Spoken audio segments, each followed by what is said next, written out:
할렐루야. 오늘 고난 가운데 어려운 가운데 있는 분들이 이 찬양을 말씀으로 그대로 받으시면 될 줄로 믿습니다. 그래서 강하고 담대한 마음으로 매일매일 하나님 앞에 나아가면 하나님이 다 책임져 주십니다.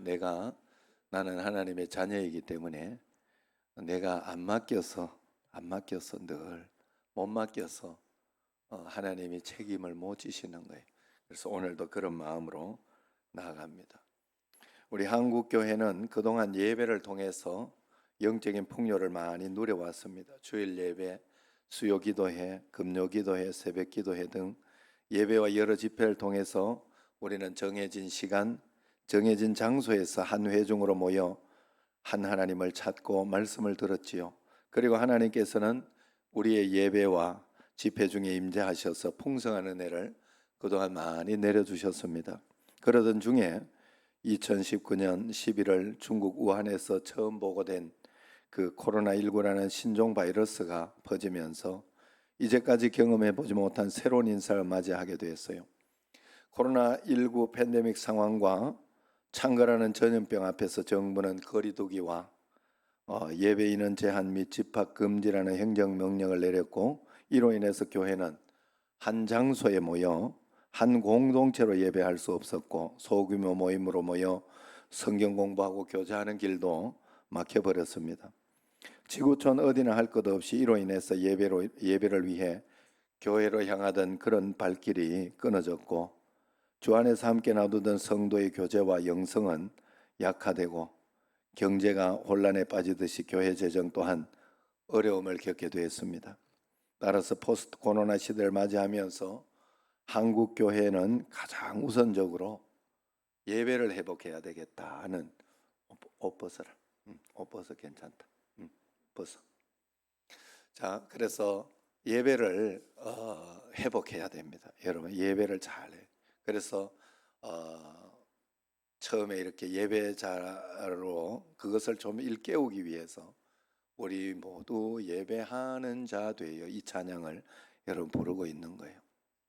그래, 그 부르고 또 한 번은 이제 구약의 세마로 가르쳐준 구약의 핵심 내용, 이스라엘아 들으라, 이것도 한번 하고 그렇게 이제 찬양하며 주님 앞에 나아가려고 그래요. 그래, 여러분, 우리가 다른 거 할 때 문제 해결하려고 하면 안 됩니다. 그렇게 그것 가지고 사는 게 아니에요. 참된 예배자로 잘 살려고 할 때 다른 모든 것이 와요. 예? 왕에게 왕이 있는데 왕이 이렇게 물었어요. 뭘 해줄까? 집 한 채 있으면 좋겠습니다. 참 어리석은 거예요. 난 아무것도 필요 없습니다. 왕이 한번 우리 집에 와주시면 되겠습니다. 이러면 끝나는 거예요. 다 끝나는 거예요. 다 알아서 하는 거예요. 다른 건 다 알아서 해주는 거예요. 우리가 참된 예배자로 설 때 하나님의 역사가 있는 줄로 꼭 믿으시기를 바랍니다. 우리가 어떻게 해야 예배가 올바로 회복되고 어떻게 해야 하나님 앞에 사는가? 우리 사실 총회주일로 이렇게 지킵니다마는 여러분은 별로 관심이 없고 그럴 겁니다.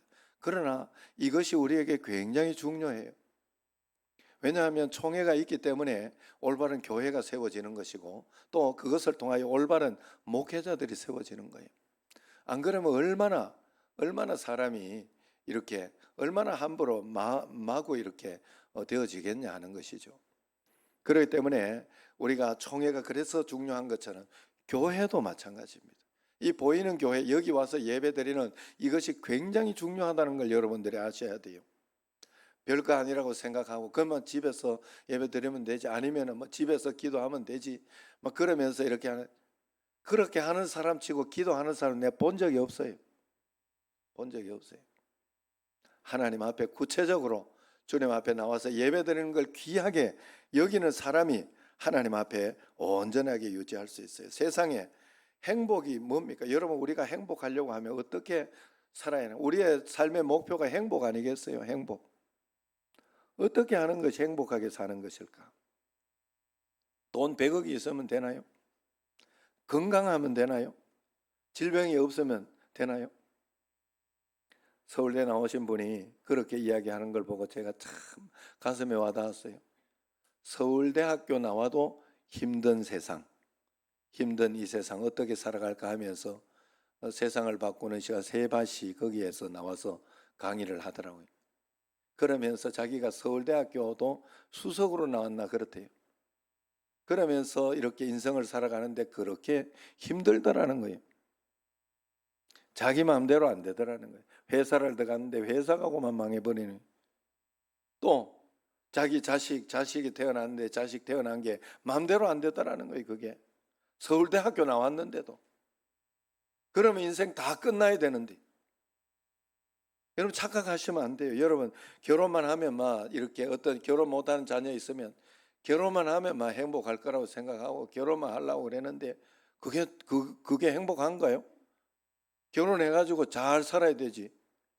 잘 사는 게 더 행복한 거고 그런 거죠. 그래서 결혼할 때 우리 후배 목사가 저한테 이야기하더라니까 초치듯이 이야기하더라니까. 결혼하는 형님 결혼하는 게 그래 중요하지만 결혼만 한다고 되는 게 아니란다. 예? 잘 살아야 된단다 가서. 누구 모르나? 다 알지만 맞는 말이다 하는 생각이 들더라. 맞는 말이다 하는 생각.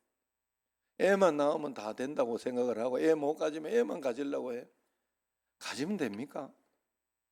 아니에요. 그 애에게 어떤 일이 정상적으로 나올지 비정상적으로 나올지 그것도 몰라요. 그리고 앞으로 어떻게 살아갈지 어떤 일이 일어나 아무도 모릅니다. 그 속에는 어떤 것이 있는지 아무도 몰라요. 그런데 그것만 있으면 될 거라 소유만 하면 될 거라고 착각을 한단 말이죠.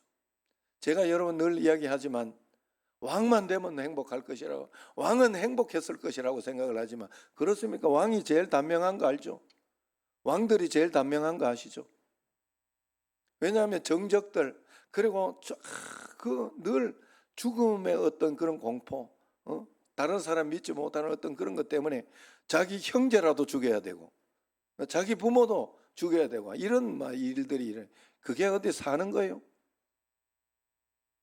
왕도 아이스크림 못 먹어봤다고 내가 늘 말씀드리잖아요. 알렉산더 대왕도 말은 타봤을지 몰라도 자동차는 못 타봤다 이 말이에요. 착각하시면 안 돼요, 여러분. 그럼 내가 오늘 자동차 차니까 나는 행복하다. 그게 과연 말이 되나요?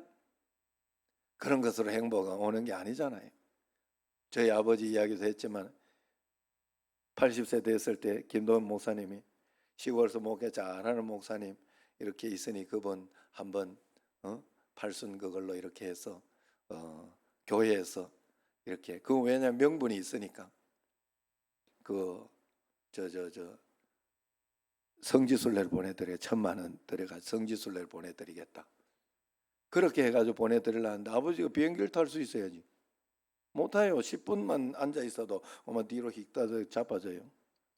그래가지고 못 타고 막 돈으로 줍니까 어디? 그거는 명분이 있어야 되는데.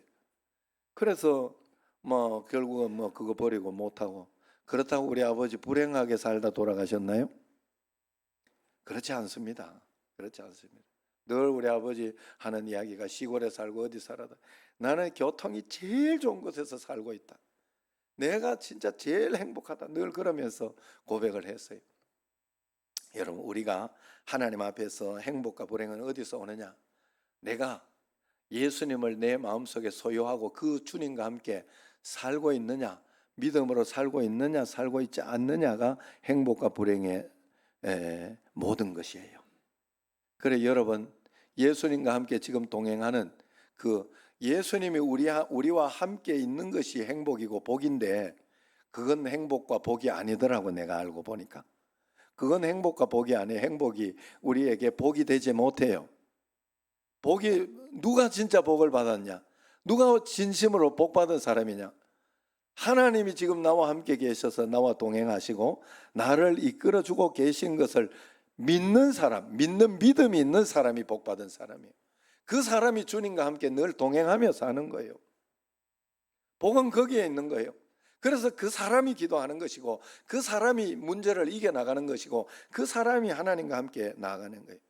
오늘 말씀 이렇게 보면 8절부터는 읽지는 않았지만 8절부터 이렇게 내용을 보면 사도 바울이 나면서부터 걷지 못했던 장애인을 예수님의 이름으로 일으켰던 그 루스드라 그곳에서 돌에 맞아서 거의 죽게 될 정도로 끔찍한 일을 당합니다.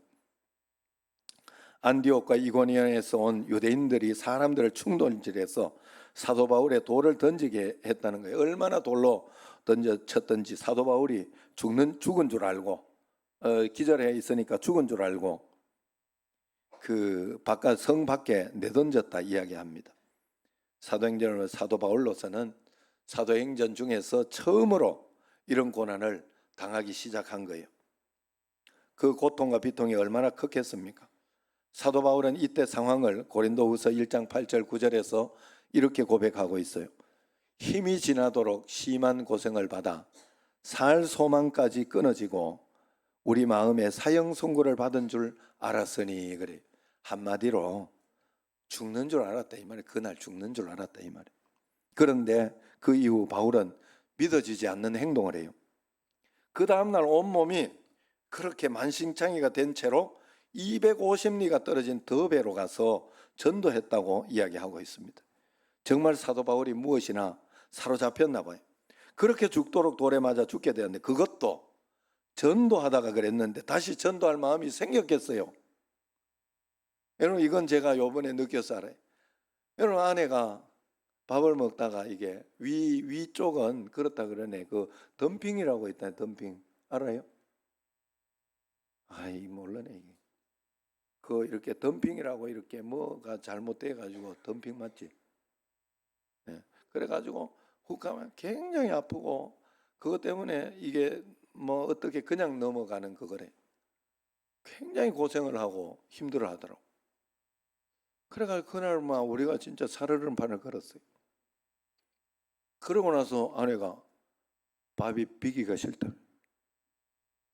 밥이 보기가 싫다. 그거 먹고 또 그렇게 될까 봐. 위쪽은 이 문제가 있어요. 다른 쪽은 밥이 먹기가 싫어서 억지로라도 먹어도 뭐 억지로도 먹어두고 억지로 집어넣는 역할이나 할 수나 있지. 위는 그게 안 돼요. 그렇게 고치는 게 아니더라고. 보기가 싫대. 사도 바울이 전도하다 그랬는데 전도하러 가겠냐 이 말이요. 그런데 갔다는 거예요. 그래서 19절 20절 오늘 말씀을 보면 그 이야기를 합니다. 같이 한번 읽어봅시다. 유대인들이 안디옥과 이고니온에서 와서 무리를 충동하니 그들이 돌로 바울을 쳐서 죽은 줄로 알고 시외로 끌어내치니라.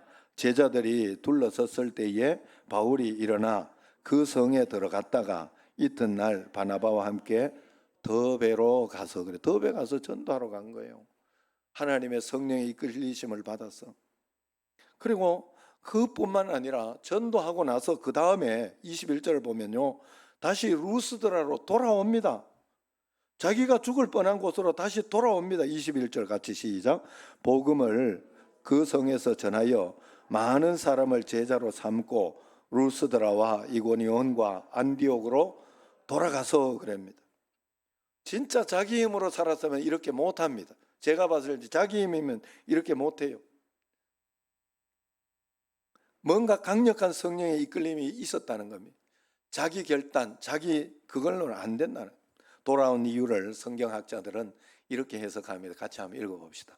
여기 앞을 보고 바울이 당한 환난으로 인하여 혹시 마음이 흔들리고 시험 들었을지 모르는 제자들을 권면하기 위해서였을 것이다. 그렇게 해석을 합니다. 그게 22절을 보면 나옵니다. 같이 한번 읽습니다. 제자들의 마음을 굳게 하여 이 믿음에 머물러 있으라 권하고 또 우리가 하나님 나라에 들어가려면 많은 환난을 겪어야 할 것이라 하고 이렇게 권유를 한 거예요. 어떻게 이렇게 할 수 있을까? 자기 결심으로 될까? 저도 지금 저녁을 안 먹는 결심을 하고 열심히 안 먹고 있는데 어제 저녁에는 다시 무너졌어요. 그래 저녁에 내가 너무 배가 고픈 게 아니라 이게 뭔가 심심하고 이게 먹으니까 자꾸 땡겨줘가지고 이게 탄수화물 중독 뭐 이런 거 그래가지고 아이스크림을 내가 한 숟갈만 먹는다 생각을 하고 세 숟갈만 딱 먹고 내가 만다고 생각하고 했는데 한 아이스크림 한 통을 다 먹어버려. 아침에 야 내가 보고 야 진짜 니도 대단하다. 한 통을 어떻게 다 먹냐. 인간 결심이 그래요. 인간 결심이. 아유, 그래 내가 마음에 후회가 되고 또 회개가 되고 그랬습니다. 그래서 다시 한번 잘해 보려고 또 합니다. 하나님 앞에. 그래서 잘하면 하나님께서 더 은혜롭고 좋은 것으로 하나님은 분명히 주시고 은혜 가운데 인도해 주셔요. 그래서 힘이 지나도록 심한 고생을 받아 살소망까지 그렇게 끊어졌지만 사도 바울은 성령의 충만함으로 뭔가 이렇게 나아가요. 여러분, 우리는 사도 바울에게 무엇인가 완전히 사로잡힌 모습을 보게 됩니다. 아마도 사도 바울은 이때 돌에 맞았을 때 말이에요, 스데반 집사를 생각하지 않았을까 그렇게 해석합니다. 왜냐하면 사도 바울이 스데반 집사를 죽일 때 본인은 잘하는 줄 알고 유대교의 그것으로 해야 되기 때문에 그 증인 삼으며 자기가 주도해서 스데반 집사를 죽였어요. 그래서 그 증인 삼았다는 옷을 가지고 갔다는 그 기록이 나옵니다. 사도행전에. 그래서 그때 돌에 맞으면서 아파서도 울었을 것이지만은 스데반 집사한테 너무 미안해서 울었을 것입니다. 그리고 그 다음날 또 전도했을 때 자신은 아파 누워 있을 자격도 없다 이렇게 생각하면서 전도했을지도 모릅니다. 그러나 사도 바울이 이렇게 할 수 있었던 것은 궁극적으로 그 마음만 가지고 되는 게 아니에요. 예수님께 완전히 사로잡혀 있었기 때문에 그렇게 할 수 있었던 거예요. 사로잡혔다는 것은 오직 말씀대로 순종하고 살았다는 뜻입니다. 사도 바울의 전도 여행은 시작부터 성령님의 역사였다는 것입니다. 사도행전 13장 2절 5절에 보면 안디옥 교회에서 바울과 바나바를 파송할 때, 선교 여행을 보낼 때 성령님이 보내셨다 하는 기록이 나와요. 바울과 바나바를 따로 세워서 그들을 선교사로 보내라고 성령님이 직접 지시하셨던 겁니다. 그러니까 이 전도 여행은 성령님이 시키신 거예요. 그리고 그 이후 사도 바울이 전도 여행 중에 성령님은 계속해서 역사를 해주신 것을 사도 바울이 본 겁니다. 말씀도 성령님이 하게 하시고 기사와 이적도 성령님이 역사하게 일으키시고 이방인들의 복음을 듣고 주님께 돌아오는 것도 성령님이 하게 하신 거예요. 두 사도가 안디옥 교회로 돌아와 보고한 내용을 보면요, 27절을 한번 보세요. 27절, 그들이 이르러 같이 교회를 모아 하나님이 함께 행하신 모든 일과 이방인들에게 믿음의 문을 여신 것을 보고하고 그랬어요. 하나님이 함께 행하신 모든 일들, 자신이 나가 전도했지만 자기들이 한 것이 아니라 하나님이 하셨다는 걸 분명히 봤고, 기사와 이적들이 나타났는데 자기들이 한 것이 아니라는 거예요. 그건 하나님이 하신 것이 분명히 보여졌다는 거예요. 그래서 전도가 되기 시작하고 이방인들이 마음 문을 열기 시작했다는 거지요. 이것을 보면서 계속해서 보면서 가니까 돌에 맞아 죽을 지경에 이르러도 바울의 마음에는 확신이 있는 거죠. 전도가 된다. 하나님은 하나님의 교회를 세우신다. 하나님께 돌아오면 된다. 그 확신이 있었던 거예요. 그래서 사실 부안 감리교회 목사님 그때 부흥에 왔을 때 그래가지고 전도를 우리에게 같이 시키고, 그래서 우리가 나가서 전도하는 그걸 하지 않습니까? 그 부안 감리교회 목사님 하신 말이 내가 기억이 나요. 개척하고 너무 힘들고 저녁마다 밤마다 왜 사람 없고 이렇게 힘들고 어렵습니까? 하나님. 그러면서 매일매일 이제 기도하고 했는데 답이 없는 거예요. 저녁에 울고 있는데 하나님이 분명하게 말씀하셨다 하죠. 본인에게 분명하게 뭐라고 말씀? 야, 교회 부흥을 네가 더 원하냐, 내가 더 원하냐? 누가 더 원해? 하나님. 그때부터 걱정하지 않았다 그래요. 그리고 그때부터 하나님, 교회 부흥을 주님 더 원하시는데 내가 뭘 하면 될까요? 늘 그 마음으로 종의 자세로 주님 앞에 한 걸음 한 걸음 살아갔다. 여러분, 내가 행복하기를 원하고 내가 더 잘 살기를 원하고 누가 더 원하겠어요? 내가 더 원하는 것지만 아니에요. 하나님이 더 원하셔요. 자녀들이 잘 되고 내가 예정이나 또 예준이나 뭐 이렇게 잘 되기를 원해요. 부모가 더 원합니다. 사실 부모 마음이 얼마나 더 그런지 몰라요. 하나님은 더 하다는 거예요.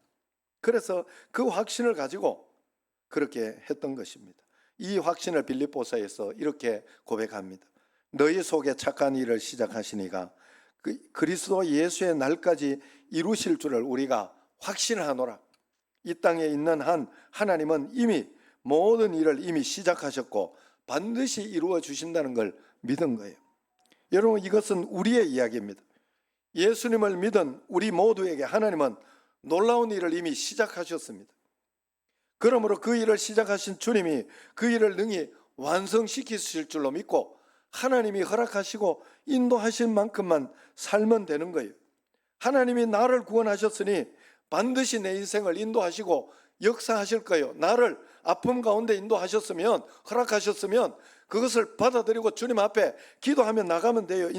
내 인생 내가 사는 게 아니에요. 내 인생 내가 걱정하면 안 됩니다. 하나님 앞에 맡겨야 돼요. 하나님께 드려야 돼요. 내 인생이 내 게 아니라니까, 하나님 거라니까요.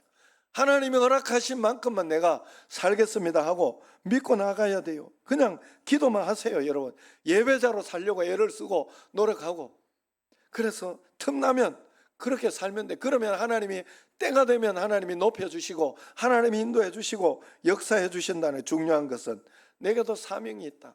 내가 이 땅에 살아갈 사명이 있다. 그 사명을 깨닫고 살아가야 돼요.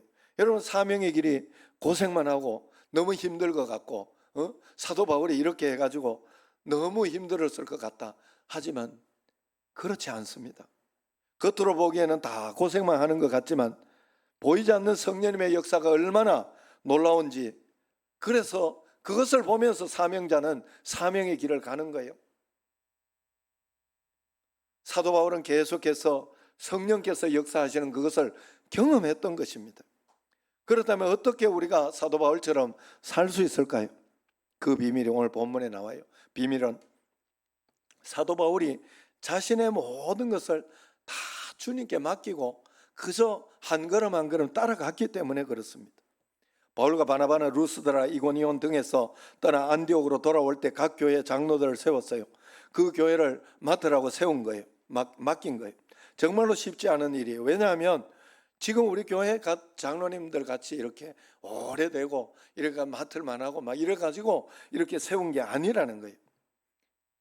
새신자 금방 해가지고 루스드라가 전도해가지고 복음 전하고 이래가지고 이제 다시 그 더베로 가서 전도하고 그래가지고 루스드라 돌아오는데 그거 어떻게 세울 수 있겠어요? 거기를 세울 수 있고 어떻게 그렇게 할 수 있겠어요?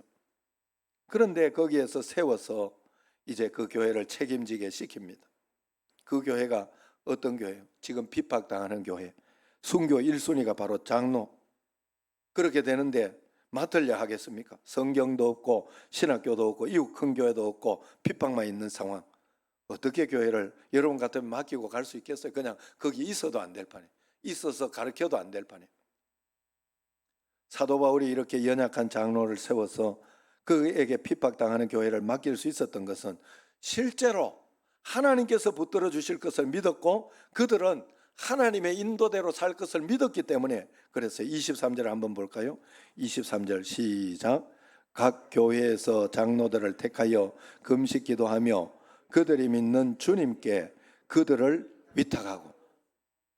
그들이 믿는 주님께 위탁했다는 거예요. 사람을 보고 믿었다는 게 아닙니다. 사도 바울이 각 교회 장로를 세웠던 이유는 그 사람들이 무언가 제대로 할 것이라고 믿고 한 것이 아니라 그들은 여전히 연약한 믿음을 가지고 있고 초신자에 불과하지만 한 가지 분명한 예수님이 함께 하신 것을 믿는다는 걸 본 거예요. 예수님을 믿는 믿음이 분명하고 주님이 정말 마음에 계시고 나는 죽고 예수로 사는 십자가 복음이 분명하다는 걸 봤기 때문에 예수님께 맡길 수 있었던 거예요. 겉으로는 연약한 사람을 장로로 세워 교회를 맡겼지만 믿음의 실제로는 모든 것을 책임지실 주님께 온전히 맡겼다는 뜻입니다. 사도 바울이 이 일에 무모할 정도로 가감할 수 있었던 것은 사도 바울 자신이 그렇게 예수님께 무모할 정도로 맡겨진 사람이었기 때문에 그렇습니다. 안디옥 교회에서 바울과 바나바를 선교사로 파송할 때 교인들이 바나바와 바울을 하나님의 은혜에 맡기는 기도를 해줬죠. 26절을 보면 나옵니다. 거기서 배 타고 안디옥에 이르니 이곳은 두 사도가 이룬 그 일을 위하여 전에 하나님의 은혜에 부탁하던 곳이라. 전에 하나님 은혜에 부탁했다 하잖아요. 안디옥 교회에서 그렇게 부탁해서 어떻게 복음을 떠나려는 그 사도 바울에게, 죽음을 각오해야 하는 그 사도 바울에게 안디옥 교인들이 기도하면서 이렇게 맡겼다는 거예요. 하나님, 바울과 바나바를 선교사로 보냅니다. 그러나 우리가 선교비도 제대로 챙겨줄 수 없고 거기 가서 따라다니며 보호할 수도 없습니다. 교회나 있으니 저도 사실은 교회에서 저를 보호해 주는 거예요. 밥을 주고 양식을 주고 사례비를 주면서 살으라고. 그래서 목회를 하는 거예요. 그런데 사도 바울은 선교자의 입장에서 그렇게 할 수가 없는 입장이잖아요.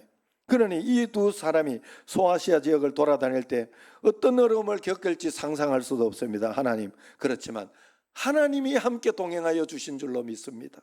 하나님이 함께 따라다니시는 줄로 믿습니다라고 그 하나님께 맡긴 거예요. 여러분, 우리가 알아야 할 것이 바로 이것이에요. 이것.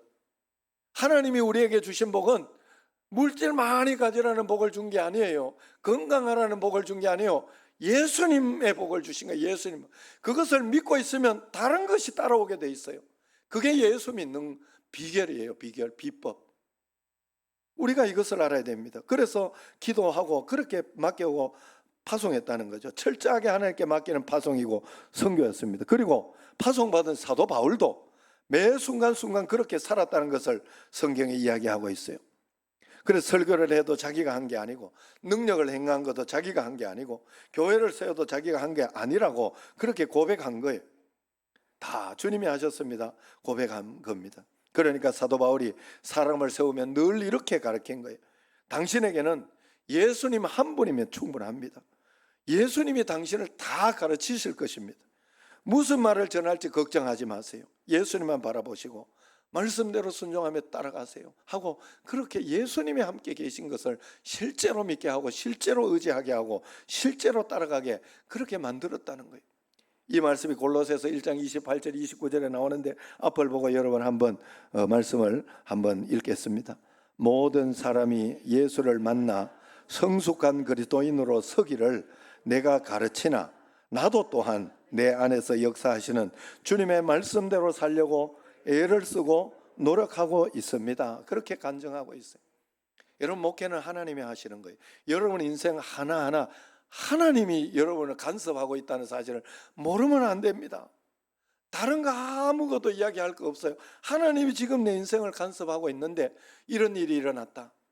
그때 다른 거 하면 안 돼요. 하나님 앞에 믿음을 가져야, 하나님 말씀대로 살면서 염려하지 말고 하나님 허락하신 것은 이유가 있을 것이다. 그래서 이것만 확인하면 돼요. 예수님이 내 인생의 주인이시다. 예수님은 지금 내 인생의 이 문제에 개입하고 계신다. 그러므로 나는 예수님을 죽고 예수님으로만 산다 하는 그런 마음만 가지고, 지금 돌에 맞아 죽은 것 같은 그런 어려움을 겪는 사람이 있습니까? 하나님이 나와 함께 계시고 다 보고 계셔요. 저도 늘 그럴 때마다 두 가지. 첫 번째는 여러분, 지금 성령님 내 안에 계심을 믿는가를 확인해야 돼요. 아, 내가 지금 이런 가운데에서도 하나님 지금 이 문제 보고 계신 걸 믿는가? 믿으면 이유가 있는 거예요. 내게 일어나는 사건은 이유가 있는 거예요. 허락하신 이유가 있는 거예요. 그거 가지고 하나님 앞에서 내가 그 하나님의 뜻을 깨달아야 돼요. 그러면 끝나는 거예요. 그래서 한 말씀만 주옵소서. 하나님, 이 문제에 대해서 해석할 수 있는 한 말씀만 달라고 기도하면 돼요. 그 말씀만 오면 나는 아무리 어려운 가운데 있다가 다시 힘을 내고 일어납니다. 이번에도 어려움이나 그런 것들이 있을 때 처음에 아내가 그랬죠. 그 다음에 두 번째 예정이 미국 못 가고 비자 문제 생겨가지고 한국에 들어오면서 그 다음에 그것 때문에 그게 쉬운 일이 아니라 하더라고. 이게 우리가 아무 생각 없이 미국에서 들어와, 당연히 미국에 비자 받은 것 때문에 그랬는데 들어오니까 다른 세계가 펼쳐져 있는. 그래서 지금 변호사를 사서 지금 하고 있는 거예요. 변호사를 사서. 그럼 엎치는데 덮치고 얼마나 힘들어요. 예정이 마음은 또 얼마나 힘들겠어요. 응? 교회 가고 싶지 않다 이랬더라고. 왜 그래? 가만히 생각하면 다 간다고 빠이빠이 해놓고는 이렇게 떡까지 내놓고는 이래 다시 오니까 얼마나 마음속에 부끄럽겠어.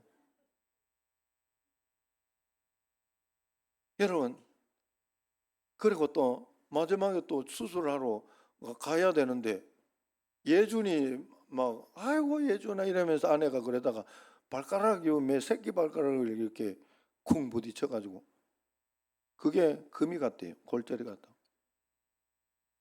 아, 뭐 이러지? 잠시 그 생각을 했습니다. 잠시.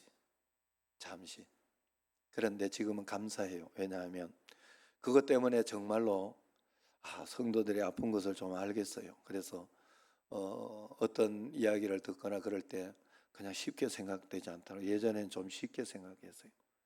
다른 사람 아프면 그냥 다른 사람 아픔이더라고. 내 건 아니더라고. 다른 어느 목사님이 뭐 사모님 뭐 그랬다, 아니 목사님이 어느 수술했다, 내한테는 안 다가오더라고. 별로. 그 목사님 책임져야.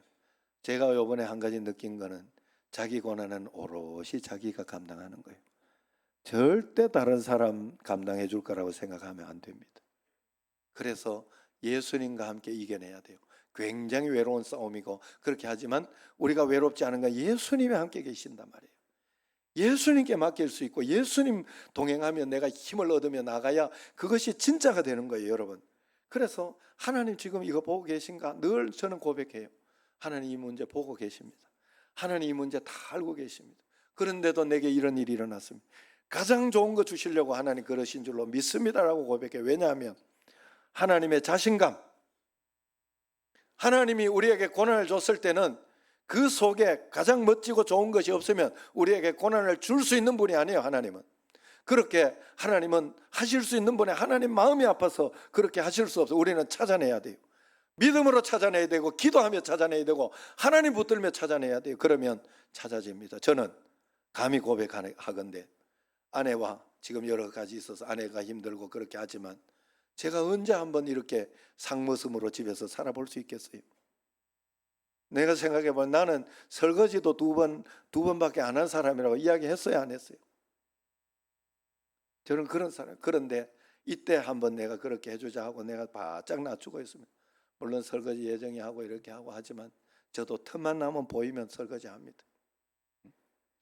그래서 그러면서 하고 그러면서 이렇게 하다가 보니까 행복이 그 속에 있어요.